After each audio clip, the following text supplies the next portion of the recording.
Hey, everybody, welcome back. Gonna jump right into this one. Happy Halloween for those who are celebrating. Being a first time author is often a mix of excitement, self doubt, discovery, and persistence. You might initially feel thrilled by the prospect of sharing your story or ideas with the world. You dive in with strong motivation, full of ideas, and maybe a bit of romanticism about the process. Every word written feels like a small victory, and each page a milestone. But as you go deeper, reality hits. Writing a book is hard. You might confront self doubt. Is this any good? Imposter syndrome. Who am I to write this? And moments when inspiration wanes. You begin to worry about whether anyone will want to read it. The author journey is a roller coaster of pride, frustration, and growth, but ultimately, completing the book feels deeply fulfilling. It's an accomplishment that represents a body of work and the journey you undertook to create it. But publishing is not the end of the story. Reflect on why you wrote a book and how the book fits into your larger business strategy. You have more work to do to meet those goals and can't do it alone. You need expert support to help you leverage your book to create the impact you envisioned. To assist you in finding your author community and connecting with these experts, I've created valuable resources. The Biz Book Publishing Hub features over 50 hub partners eager to help entrepreneurs become successful authors. You can access this free resource at bizbookpublishinghub.com, where you'll also discover information about the free virtual networking events I host for writers and authors throughout the year, archived episodes of the BizBook Publishing Hub podcast, and info about the Kindle cross-promotion campaign for business authors that I organize twice a year. Before we dive into today's panel, here is a quick word from our sponsor. Joining me today are three talented authors. We have Lisa Harrington, who wrote Abiding Strategies, Build Your Best Business Foundation, a step-by-step guide to building a strategy unique to your business. With her strategies, you will create a solid foundation that will stand the test of time. Nikki Soulsby wrote Lies I Told Myself and Other Truths, How to Squash the Mental Monsters and Live Your Dreams, a candid and reflective memoir that explores personal truths, growth, and self-realization, offering insights into overcoming internal and external challenges. Sandra Long, author of LinkedIn for Personal Branding, The Ultimate Guide, and co-author of Supercharge, Your Notary Business with LinkedIn, How Mobile Notaries and Loan Signing Agents Build Their Brand, Get Known, and Connect with Their Dream Clients. She's a LinkedIn expert and a LinkedIn top voice specializing in LinkedIn education and thought leadership. Please join me in welcoming Lisa, Nikki, and Sandra. Lisa, I'm going to kick this over to you for the first question, and that is to tell us a little bit about who you wrote your book for. Who was the audience that you had in mind when you were writing your book? Lisa, that one's to you. Hi, I'm sorry, everything froze. Can you repeat the question? Sure. Who did you write your book for? Well, in the book, in the cover, it says for my parents. But Well, for really, like your audience, who's I the met, audience you had in mind? right. But really, it was for business owners, small businesses specifically. I really have a heart for that because they are the major employer in our country. 74% of all employment comes from small businesses. So I wanted there to be a way for people to read about what to do to make a great strategy for their business so they can grow, employ more people, help the economy. It's really intended for that group. Awesome. Thank you so much. Nikki, how about you? Who was the audience you had in mind for your book? So really it was for the other me's of the world, because I was a frustrated mid-career going nowhere individual that figured out how to get out of the dead-end job and make some things happen. So I wrote it for the people who know how to get things done and still don't have any time. I love it. Sandra, LinkedIn, a lot of different people use it, but you had a particular audience in mind when you were writing this book. And I know your tips book's the one that's in the most recent Kindle cross promotion we didn't mention. So you've got a great amount of resources in this, but who's the specific audience you had in mind? Well, for each book, I mean, for LinkedIn for Personal Branding, which is my most popular book, I was focusing on people that want to improve. They care about their brand. They want to move their career or their business or their sales forward. So those people. I love it. I'm always curious about what it was like when we first start writing books. Sandra, you've been writing now books for a few years. if you go back to that first book, what were the metrics of success that you had in mind when you were first getting started, before you know what you know now? Was it just getting it published? Did you have a goal around sales, reviews, business? Like, what was important to you back then? Are you asking that to me? Yeah. Oh, well, thank you. I don't think I had a very well developed plan of metrics that I was going to be tracking. I have to be honest with you. I think over time, it's definitely evolved for me. And now I have certain things that I care about. But in the beginning, it was more about creating a book that would be used by my customers, that would also allow people to get to know what I believed, so they could find out what I stood for and what was important, what I believed was important on LinkedIn. And they decided from that they wanted to work with me. So it was for those kind of reasons that I wrote the book. And so the metrics really are more later. And honestly, still, the metrics aren't the main driver. I mean, I do care about reviews. I think personally, I look for Amazon searches. Like I want to put LinkedIn in the search, and I want my books to come up, right? And LinkedIn for personal branding does really well with that. And so the others are depending on the day, and that's what I look for. I think what's great is that even though you didn't have like a real business plan around metrics, but you did have a clear sense that the book would be useful for your existing clients and attract new clients to you. So you were pretty dialed in for an author. I've also talked to authors who were like, I don't know, I just felt called to write this book.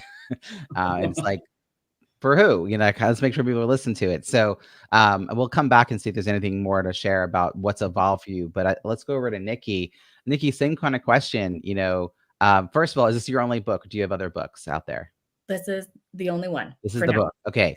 And you felt very compelled. Clearly, this is a personal memoir kind of book. So you have a real message that you wanted to share with people. Obviously, writing the book alone was a journey, but beyond publishing the book, was there anything else you were thinking about when the book was first being written and coming out?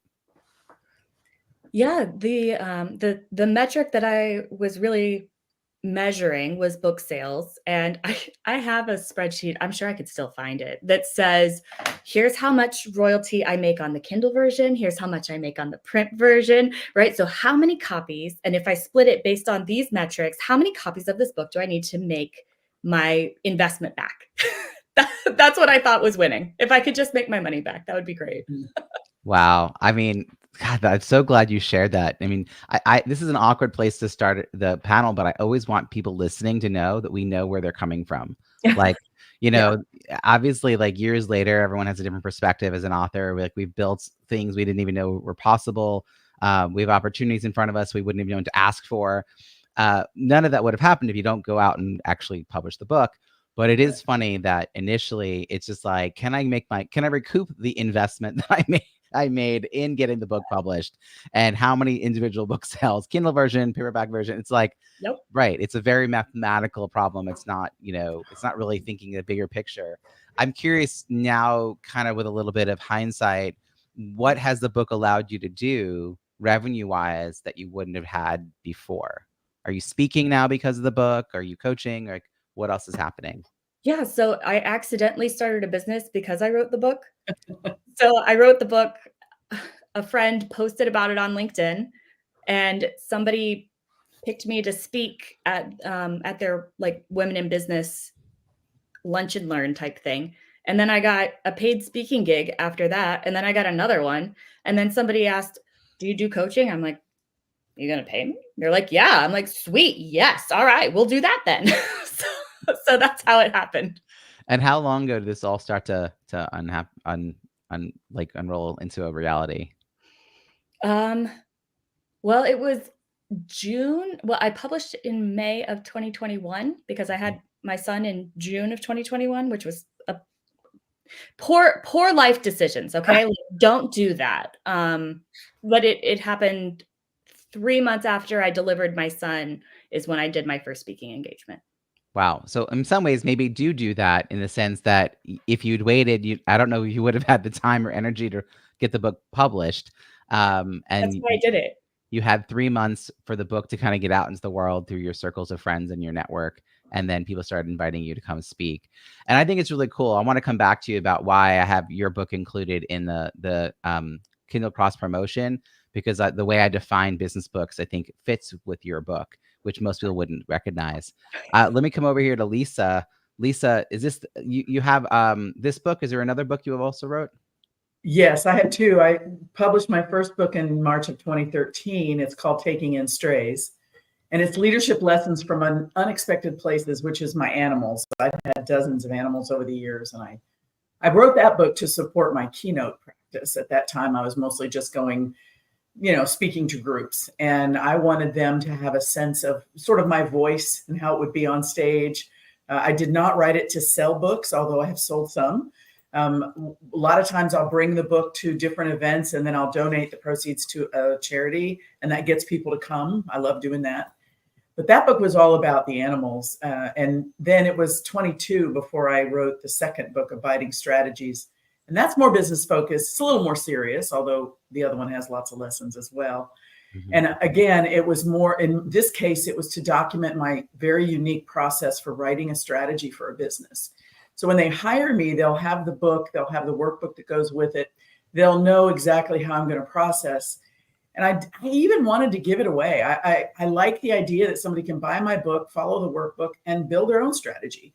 It's so important because only 20% of American businesses even have a written strategy. So I figure the field is wide open, right? But also that way, businesses that are tiny, solopreneurs, charities, people that don't have a lot of money, they can read the book and follow the workbook, and they don't have to pay me or sometimes it's very expensive. And my process is really unique. It's a single day. So I don't want people to put it off or not have a plan because they don't know how. And that was a big part of why I wrote it all. I also trademarked the process, and this is one of my ways to document that. So it's really interesting because the first book that you were describing kind of went with the keynote. It's both a great leave behind. I've often said books, no one wants to recycle or throw away books. Like if you give someone a book, they're going to pack it up the next time they move. They're going to keep the book for a while or pass it to somebody. So it's a great leave behind so people remember you, but it's also a way for people to be introduced to you, to learn more about you. And your focus wasn't making money off the book so much as using the book as a nice calling card to attract the right audience then book you to speak. So I think having that clear-mindedness, and I want to go back actually to Nikki. We were talking about how many books to sell. And I've been, since doing this show, I've been getting different data points from people. So I'm going to repeat these without any references because it's, I think, a little bit hearsay, but I've heard it enough times that I'll repeat it with that caveat. Most books, the majority of books sell less than 100 books in the first year. The average is about 200. And a really successful book is 5,000 copies in the first year. None of us know that when we're first getting ready to publish a book. We all have such outsized visions of how many books we're going to sell. So, Nikki, when you were doing your math, you were probably selling several hundred, if not 1,000 books, right in your mind. You're like, okay, I'll sell this many. Yeah, absolutely. I was manifesting it, right? I'm like, all right, I'm going to visualize it's going to happen for me. Well, what's good is the universe responded just not through book sales. It got you speaking opportunities and coaching opportunities and help you build a business, which is really cool. And that to me is a defining feature for whether or not I want to include a book in the Kindle cross promotion campaign, which is how all three of you, with me, got connected. It was that I want to highlight books that entrepreneurs wrote to help them grow a business.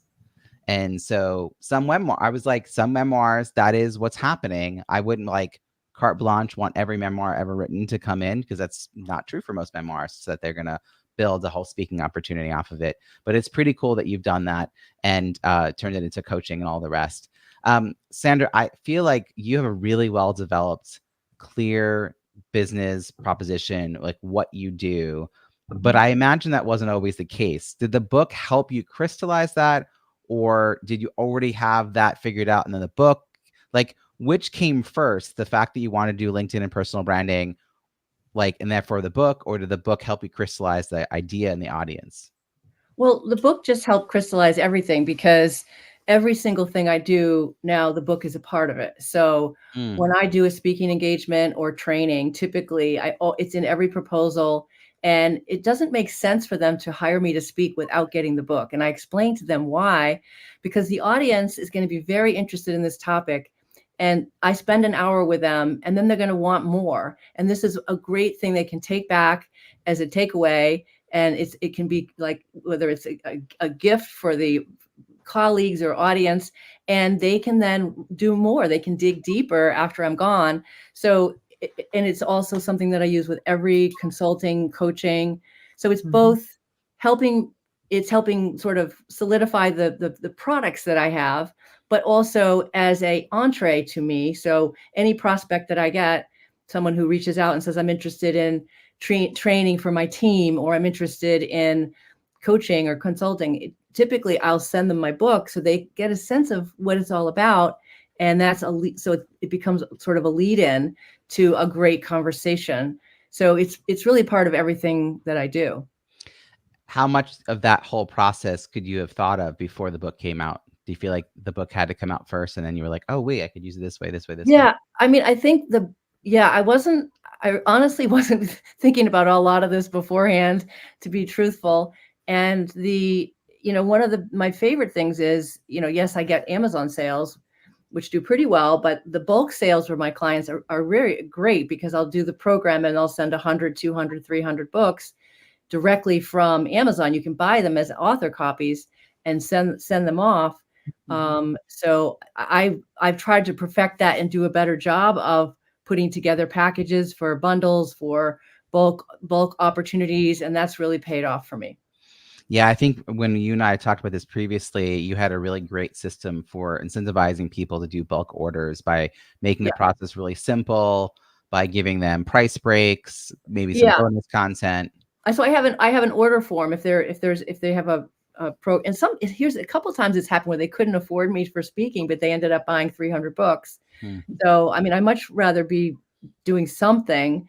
And so I have an order form, and has listed by quantity, and I make it, they can just sign that, and we don't have they can just sign that, and then I can send them a PayPal and send the books out. It's really simple.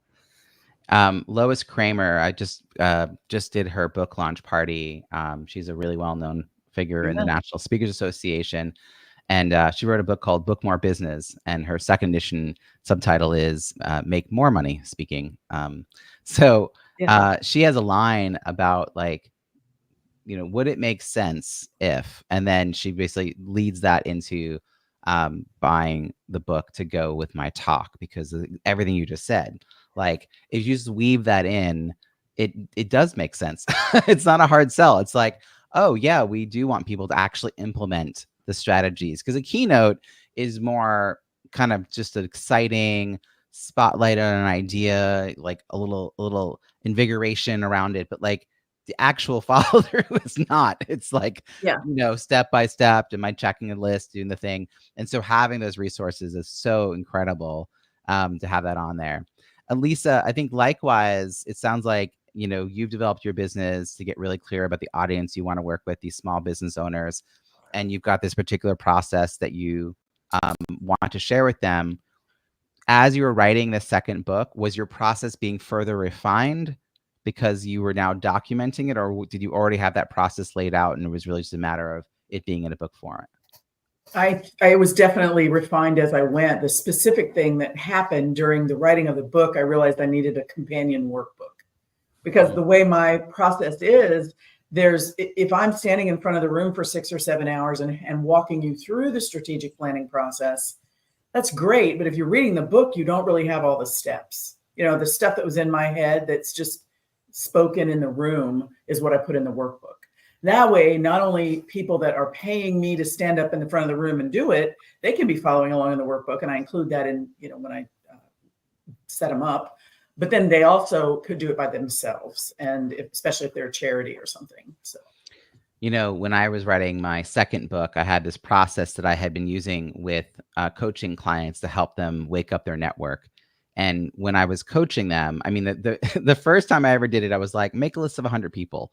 And that was the entire assignment, right? There was no parameters, no specifics, no how-tos, but we were meeting weekly, so I could lead them through a process. But when you go to write something down, and exactly what you just said, you're not going to be in the room in front of them. Well, now you can't just have steps 1, 4, 7, and 10. And so right. writing it down was like, oh, 1A, 1B, 1C, 2A, 2B, 2C. And then I took that whole process and I ran these 2-hour masterminds where people would get access to the workbook. They'd have 2 weeks to do some of that work and then come into a call to bring their questions about, well, now that I've done that, now I have a list of prospects and referral partners. What do I do with it? So this is before the book even came out, testing those ideas. Now, Nikki didn't have the luxury of knowing she was building a business when she was writing a book. Nikki, what would you do differently? Is there anything you would change about your process if you were to go do the next book now that you know that you have the business? Yes. So 2 things I would change for sure. And I'm planning on changing in the next book, which is like, it's percolating. So the first thing is I would put the emphasis less on the individual and more on like companies that could hire me to speak, right? So I would talk to those people more specifically instead of the actual person, if that makes sense, because people are lovely and I do want to help them. But large corporations have more money than you and they will pay my speaker fee. And the other thing, I would make it more of a, I would make it easier to get in touch with me. So I would do the website with the bonus materials so that you get on my email list, right? I would be more strategic about that. Right now, it's just, hi, if you want to hang out, here's my Insta. Oh, Nikki, I'm so happy that you're here to talk about this because, I mean, your experience is not far off from a lot of first-time authors, even those who did write a book with a business already at hand. Sandra, I saw you wave a hand though. Did you want to say something? No. I was okay. I'm sorry. It's okay. I just feel like that relationship of like, who's the audience for this book? And this is something I actually heard about the post we do on LinkedIn is a lot of times we write posts to the end user, but that doesn't get us hired. We need to also remember to write posts for the person with the budget because they have a different vantage point. And so similarly, you may end up with 2 versions of a book. Like maybe it's a series. And I actually, one of the people, Irma Perone, who's been part of our Kindle cross promotions, she does have a book for employers and a book for employees. And it's spelled out on the cover because for her process to work well, they kind of have to work together and they have to understand their roles in it. So I think what I'm getting from all this and what's like, I had a thesis and you all confirmed it. Writing the book itself helps you solidify a framework, know what you know, identify, name, right? Like create all the multi-steps, test out material. So something you may be talking about, speaking about, being paid to coach on, something you've lived, it's hard to teach it as well until you've really kind of got that crystallized piece. And a book, and a TEDx is another example, I think, of this crystallization, but it's a much smaller piece of the whole. I mean, the book can be covering a lot more of the business plan. So I think that's really cool. I'm going to shift gears to talk about reviews, which is kind of a happy place for me, but not for most people. But I'm going to kick it over to Sandra because she's the most people who I think does fall into the liking reviews because you've done an incredible job. And so I'm going to just call up her piece right here. 123 written reviews and 245 ratings. So just for those who are playing along from home, ratings are the stars. You don't have to buy the book or write anything. You can just do 1, 2, 3, 4, 5 stars. So lots of stars, but 123 people took the time to write you a review, and they're not just like long time ago. Your most recent reviews are from this summer. So just like a few months ago, they're steadily coming in. So I'm kind of curious for that book. What year did it come out, that book? 2021. Okay, so it's a few years old now. What did you do at the launch part around reviews? Did you have a plan? And what's been this ongoing piece? Because clearly people are continuing to write reviews for you. Well, actually, I mean, the original book was in 2016, and then I did a new version in 2021. And some of the reviews came over, but some didn't. So there was some loss. So that was part of it. But what happens is I get people sending me, because of the nature of my book, I invite people to connect with me. And they send me a note and they'll say, I'm reading your book. I love your book. And they'll even tell me why they love my book on my LinkedIn message. And so what I usually do when they tell me they love the book, I said, oh, that's great. Would you mind putting that on Amazon? And so they always say yes. They don't always follow up with it, but I feel like if they love the book and they're reaching out to me, I might as well ask them. So it's sort of getting into the habit of always asking anyone, just as a natural part of the conversation. So it really helps. Yeah, I mean, it's sort of like the best day to start marketing your book was yesterday. If you can't do that, try today, and then every tomorrow from now on. And not forgetting like that once you're an author, like you always be thinking about, okay, someone said they like something. How do I capture that and give it back to them? Make it easy for them to then click the link, copy paste. They can post it. And not forgetting like it's important for us to collect these reviews. Yeah, and these people are from all over the world, from all different countries. So I like that they can. Those are the ones that they'll show up. I think they show up more prominent in those countries because there's different Amazon platforms. So yeah, I like to do that. Something to note: if people have not spent $50 on that account, on that Amazon account, then they can't post a review. Right. And yes. Here in the United States, that's a less likely issue because we're very much into using Amazon. But I've launched books for clients who live overseas, Germany, Switzerland, and it's a little harder because not everyone there uses their Amazon regularly. But the other instance sometimes is like someone uses their partners as a family, like the household uses the partners one, and then they're like, well, I'm going to write a review on my own because I want my name to show up. And it's like, it doesn't work. It won't work that way. So these getting people across countries to post is really cool. And then most of those do show up on the .com. I mean, Nikki, when you got started with your book, did you have any thoughts about how to get it out into the world and how to make sure people even thought to read it? I mean, clearly even having that one friend read it and then post about it really was a springboard for you. What was the initial plan to go from I have a book that's written and I want people to read it to getting it in front of certain people? Well, it was very well thought out strategy. I put it on my Facebook. I posted about it on LinkedIn, and I did a Goodreads giveaway. That was my launch party. It was. I have to say, okay, tell us about the Goodreads giveaway. How does that work?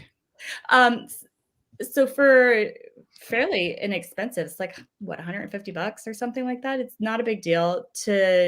You get to give away a certain number of copies of your book. You can do Kindle version or you can do physical copies. I did physical because I thought people would want that more. I did have to mail them all, but I wrote them each a little love note in there. And the cool part is it will send you the list of who won, but it will also add your book to everyone who registered TBR on their Goodreads. So it's a little bit of free networking. There were 5,000 people that tried to get into my giveaway. I'm like, oh shoot, that worked good. Okay, so wow, this is the first I've really heard this detailed. My wife, I think, reads books this way, but I've never heard of an author doing it. And I don't think that business authors think to do this. I feel like it's not as well known of a strategy. So for $150, you got 5,000 people to list your book in their TBR, their to be read list on Goodreads. And theoretically, these are people who use Goodreads pretty frequently, or they wouldn't have known to be part of this. So they're probably paying attention to their TBR. And what number of books did you end up mailing? 10. Well, I did a giveaway of 10. So I sent 10 books. 10 books. Wow. So 5,000 people know about your book, maybe more than that because they didn't all apply. 10 people get a handwritten note from you and you ship out the book. And I bet you those 10 people want to leave you a review. Did that work? Did some of them leave a review on Goodreads or on Amazon? They did, because I didn't know them, right? It was nobody that I knew. So when I got my first review that wasn't from someone I knew, I was like, oh, that's cool. That is pretty sweet. Lisa. Lisa, how did you approach this? Getting reviews didn't seem like it was part of the launch sequence for you. So how have you thought about getting your book in front of the audience that needs to read it? Well, it was different for each book. So the first book I knew because I had a mentor. Her name's Judy Hoberman. You might know her. She told me to get 25 reviews so that Amazon would bump it up in the categories somehow in their algorithm way back then. So I just reached out to 100 people and said, would you please review my book for me, right? And 25 of them did, and it worked very well. The second book, I did a launch party, and I am a member of a very large women's networking group here in town. And so I said, listen, at our next meeting, and we do this for any author that writes a book here.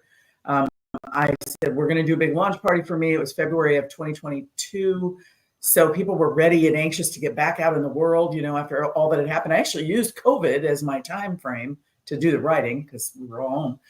And so I had, I don't know, 100 people come to the launch party, and I was selling books, signing them there at the location, got lots of PR, had a magazine come, and I had, I gave all the money to a charity where I'm now sitting as chairman of the board. But that got me the attention about the book. I never have looked ever to see if I got any reviews on the second book. I have no idea. So I never even thought of it until this minute. So Lisa, I noticed when I was getting ready to do this this interview that you actually have your paperback and your Kindle listed in different listings on Amazon. So you may have to write them to connect the two. Yeah, I know. I noticed that. So I switched publishers. Long story. I still use Ingram Sparks for the printing, but the person who set up my book originally did that, and I don't know why. So yeah, thank you for reminding me. Yeah. So the reason it's important is because any reviews you get from one version will show up for both if they're connected. So then when you're flipping between Kindle and paperback within the same site, all the listings show there. But yeah, I mean, I see reviews as social proof on the book sales page. So when people are deciding whether to buy the book, whether to buy a book order, whether to invite you to speak, whatever it is, those stay. The bestseller stuff here and gone.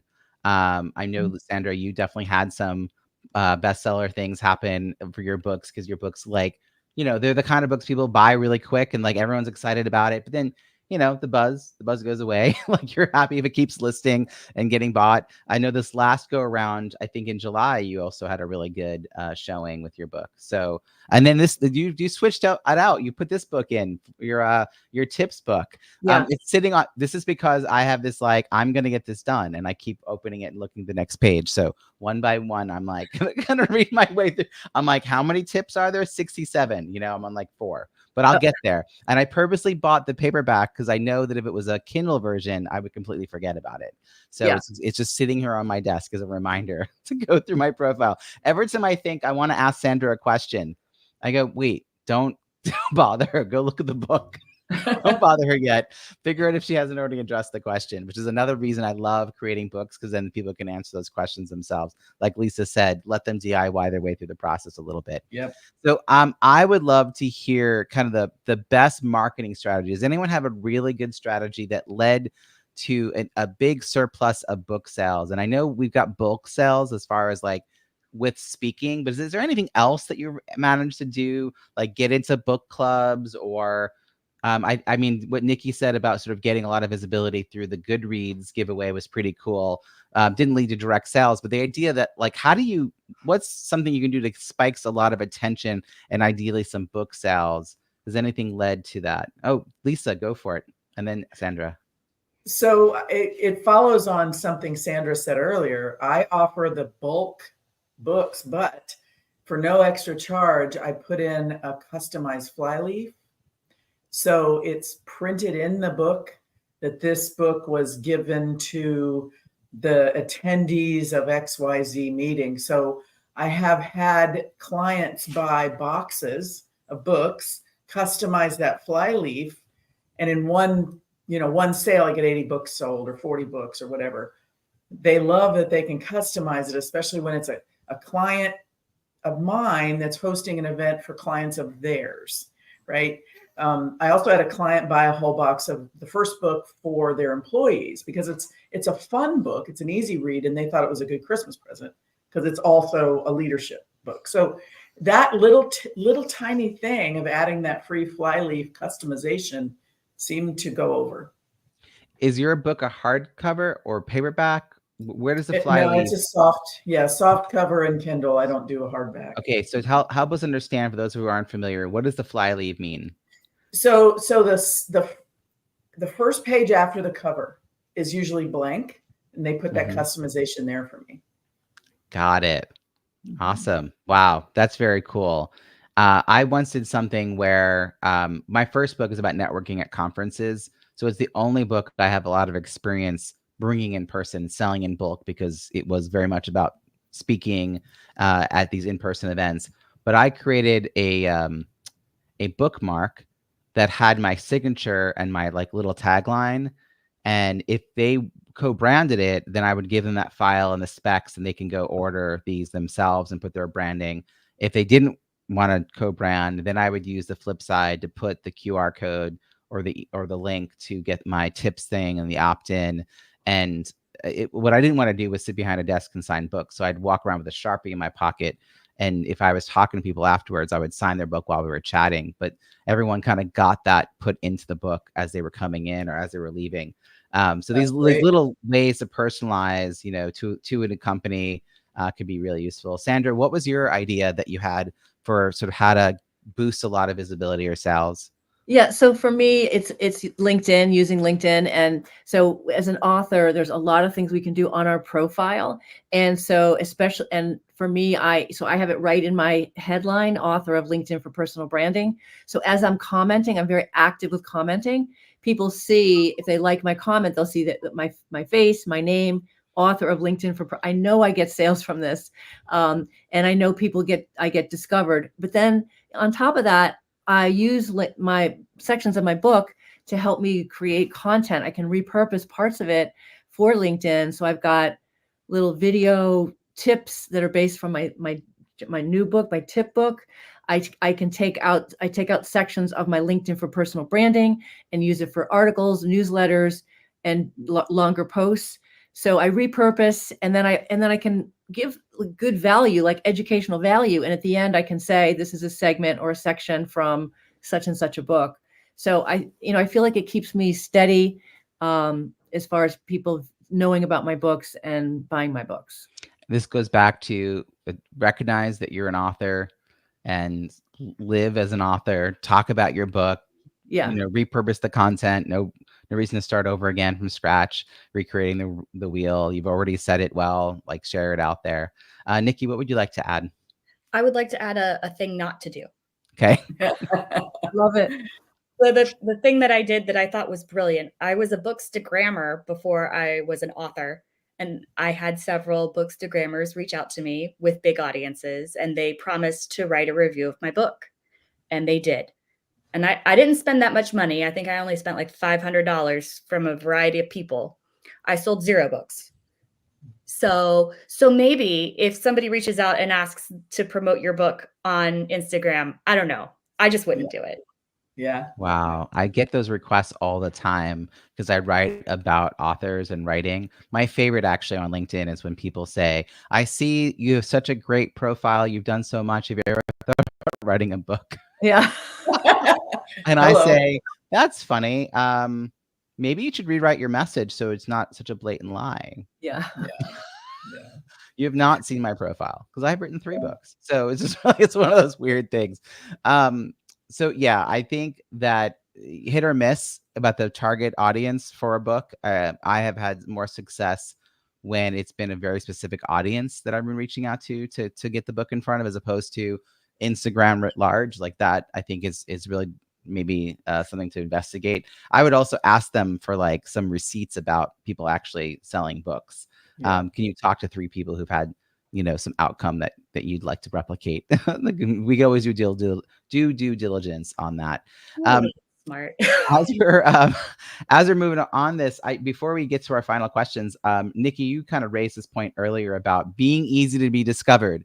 So like someone gets excited about your book, they should know how to reach out to you, not just your Instagram following, but like, I have to tell you, it was a revelation to put an email address in the book. Like, I don't know how someone mentioned that, must have messaged me about that early on, and then I decided to actually do it. So having your email address, a web link, an opt-in page, I mean, these are all the things I think people they just kind of, there's an oversight. They forget to even look into doing it because they're just so busy writing the book. There's a lot of like extra stuff to do beyond the book itself. I think, Nikki, that is what your learning is. Because right now, if people read your book and they're excited, do they then have to find you on Instagram to write you a note? And it's like, or do they Google you? Do they like search for a website? Like, how do people usually find you to continue the conversation? So people strangely enough, people actually find me on Amazon randomly because they're searching for, I must have picked good keywords. I don't even know what I picked. I'm super easy to find because I'm Nikki Soulsby, like everywhere, or Nikki Soulsby author, like everywhere. So people have reached out through my website is usually the most common. They'll go to my contact form and like write me a note. Yeah. So I've noticed also a tip is have the same photo on your Amazon as on your social, particularly your LinkedIn, because then they immediately go, oh yeah, this is the right person when they do find you. So if you're going to do updated headshots every 5 years, update on Amazon. People forget their Amazon bio all the time. And I, as an interviewer, I love it because I then learn things that used to be important to you. And then you think I did this deep research and I'm like, no, I just read your Amazon author bio. So tip to self, like make sure we update these things. So in a moment, we're going to shift over to Nikki. Actually, I'll give it back to you to share. This question is, what is the advice you would give somebody who is writing a book to help them grow a business? And I think you're going to have quite a bit to share there. But first, here's a quick word from our sponsor. Nikki, what would you offer as a suggestion or as a blueprint for people who are getting ready to write a book that will help them grow a business? So when you're thinking about your audience, because you should be writing the book for an audience, think about how you would, kind of to Sandra's point earlier, how would you incorporate this into a live training of some kind, whether you're working one-on-one or in a group? So think about how it would accompany the work that you're already doing or intending to do, and then write to that. I love it. I think that was similar to Lisa, who said, you know, I had this book, I knew it was going to go with this keynote. Lisa, what additional advice would you give to somebody who is writing a book to help them grow a business? Well, one thing that I did is I wrote my book in chapters, and both of them actually, one chapter at a time. And the first thing I did was figure out, you know, the table of contents. What are the topics I want to cover? And then I would fill them out slowly. And in the second book, I actually wrote LinkedIn blogs and then turned that into chapters. Of course, I had to edit and expand some of those blogs, but my whole book was first on LinkedIn. And then I pulled it all together, cleaned it up, edited it, and created the book. So there's some ways you can get organized in your head first so that you really know what message it is you're trying to send. Just the simple who, what, when, where, how, why. I mean, what are you doing it for? That would be my first question. And then who are you doing it for, and going from there. So I think keeping it simple because you're building it one step at a time, it is a little less overwhelming.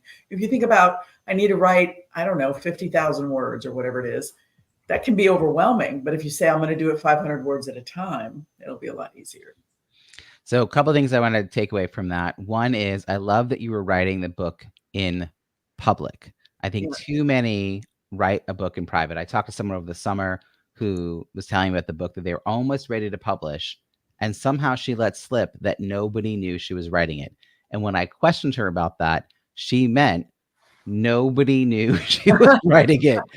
And I was like, well, then how do you know you're writing to something that people need? Like you're literally got a manuscript and you're ready to go to the publisher. Like, so I love that you're testing ideas because you refine as you go. You see what the feedback is. People ask you questions. Some things are going to get more buzz or comments or responses. You even writing it multiple different times, different ways, right? You find the right phrasing.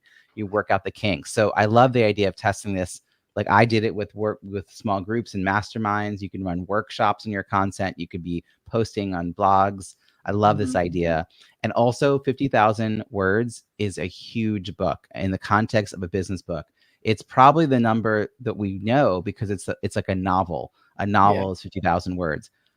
So I want to just reposition this as 30,000 words for your business book is probably what you need. Never write more than you need to tell your story and share your point. Do not feel My the books need are to just small, fluff both of them. your Yeah. book. Yeah. So it's just so really interesting because I have one book that's 27,000, one that's Mhm. 32,000, and then my last book was 64,000, but it's a manual on how to use Zoom. And it just required, I thought I was writing a book half that size. And then I kept having more to write and more to write, but it wasn't meant to be like read cover to cover. So yeah, I think a lot of people feel really overwhelmed. So I love that you're breaking down that process. And Sandra, what advice would you want to share? Well, I just would love to expand. I love what Lisa said about writing it on LinkedIn. And I did one of my earlier books similar.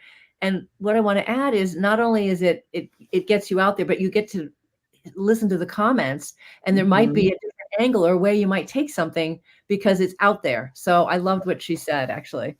Thank you. And what else would you want to add?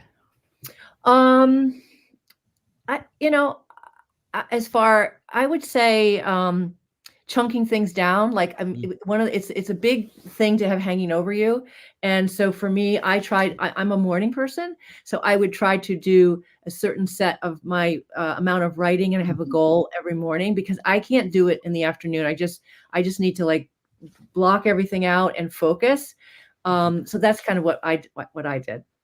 And for those you like me who are not morning people, I wrote all of my books between 9 p.m. and 1 o'clock in the morning, which, if Sandra and I were trying to meet up to do writing, it would never happen. No way. But know what works for you. But I did it for a similar reason. I wanted the like notifications to stop happening, right? I wanted to be able to just focus and not have anything coming at me in my email or my social media or no distractions. And it happens that I'm a night owl. So I think for a while I felt like I couldn't run a business unless I got up early in the morning and got started. And like you start to feel bad about that. And it's like, no, just know your rhythm. Like find a rhythm and be really clear that I'm going to get this X thing done, whether it's pages, word count, time, whatever your metric is, but being steadily and consistent and chunking that down. You all are such a fantastic group of panelists because of your shared experiences and your willingness to give us a glimpse into the author journey. Let's go over to Nikki. Nikki, how can people find you and follow your work?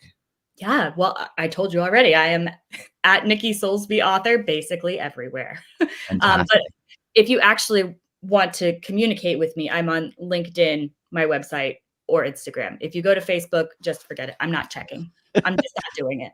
We'll put all those links in the show notes at bizbookpublishinghub.com. Lisa, how about you? What are the ways people can find you and follow your work?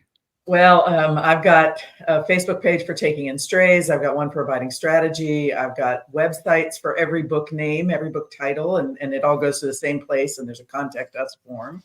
So I'm also, you can search me on Amazon at Lisa H. Harrington, and you can find me there. So like Nikki, I've just kind of put it out everywhere, but I did it by the business name Abiding Strategy, the business book name Abiding Strategies, the Taking in Strays book. So it's everywhere. Any way you can find me, I'm out there.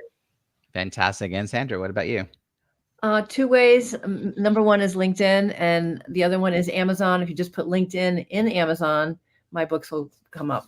Yeah. Oh, cool. And also, Sandra is a founding hub partner for the BizBook Publishing Hub. So if you go to bizbookpublishinghub.com, you'll see all the links from today's episode in the show notes, but you'll also be able to check out all the services that Sandra offers authors, supporting them and getting their marketing done on LinkedIn. So kind of a LinkedIn for authors, kind of a way to support you and not just having your book written, but making sure it gets out into the world. On that same page, bizbookpublishinghub.com, you'll see an invitation to attend a free virtual networking event for writers and authors, information about a Kindle cross-promotion campaign, and all these other experts who are ready to help entrepreneurs become successful authors. Panelists, thank you so much for joining us. It's been a real pleasure. Thank you. Thank you.